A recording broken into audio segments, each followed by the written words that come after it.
নতুন বাংলাদেশ গড়তে অন্তর্বর্তী সরকারের যাতে ভুল না হয় সেজন্য বেশি করে গঠনমূলক সমালোচনা করা প্রয়োজন বলে মন্তব্য করেছেন বিএনপি মহাসচিব মির্জা ফখরুল ইসলাম আলমগীর।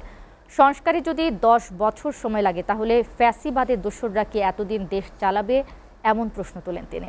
আর দলটির স্থায়ী কমিটির সদস্য সালাউদ্দিন আহমেদ অভিযোগ করেন, ফ্যাসিবাদের দোষর 30 বিচারক হাইকোর্টে বহাল রয়েছে, যারা রাতে কোর্ট বসিয়ে নিরপরাধ বিএনপি নেতাকর্মীদের সাজা দিয়েছিল। সুপ্রিম কোর্টে এক আলোচনা সভায় এসব মন্তব্য করেন তারা। আরও জানাচ্ছেন আব্দুল আহাদ। সুপ্রিম কোর্টের সাবেক অ্যাটর্নি জেনারেল ও বিএনপির ভাইস চেয়ারম্যান প্রত্যেককে স্মরণ করিয়ে দিতে চাই সমাজ। আলোচনা সভায় বিএনপির স্থায়ী কমিটির সদস্য সালাউদ্দিন আহমেদ অভিযোগ করেন, ফ্যাসিস্ট আওয়ামী লীগের পক্ষে হাইকোর্টের অনেক বিচারক কাজ করলেও এখনো তাদের বিরুদ্ধে কোনো ব্যবস্থা নেওয়া হয়নি। তাদের দ্রুত বিচারের আওতায় আনার দাবি জানান তিনি। আপনার চারপাশে কিছু লোক বসে আছে, আমি এখানে যদি নাম ধরেই বলি, হোক কন্টেম্প, মিস্টার তারেক মোয়াজ্জেম নামে একজন স্পেশাল অফিসার আছে চিফ জাস্টিসের অফিসে, এডিশনাল চিফ জাস্টিসের মতো, ডিবি হারুনের তলোয়ার সহ ফেসবুকে দিয়েছে, যেটা নাকি ওবায়দুল হাসান সাহেবকে প্রেজেন্ট করেছিল। এখানে আরও 4-5 জনের নাম আছে, যেমন মনে করেন আরেকটা আছে মিস্টার আতিকুজ্জামান, ডেপুটি রেজিস্ট্রার বোধহয় এখন অ্যাডমিন হাইকোর্ট ডিভিশনাল। ফেসিবাদের দোসররা যারা বিভিন্ন জায়গায় অধস্তন এবং উপরের আদালতে বসে আছেন, তাদেরকে ক্লিন করতে হবে এবং তাদেরকে বিচারের আওতায় আনতে হবে।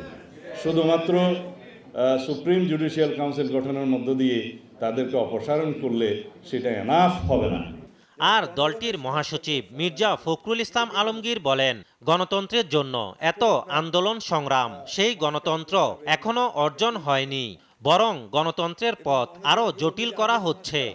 তারপরে নির্বাচন, তো সংস্কার তো একটা চলমান প্রক্রিয়া। সংস্কার কোনটা হতে হতে আপনার 5 বছর 10 বছরও লাগতে পারে, এটা তো চলমান। তাহলে নির্বাচন 10 বছর হবে না।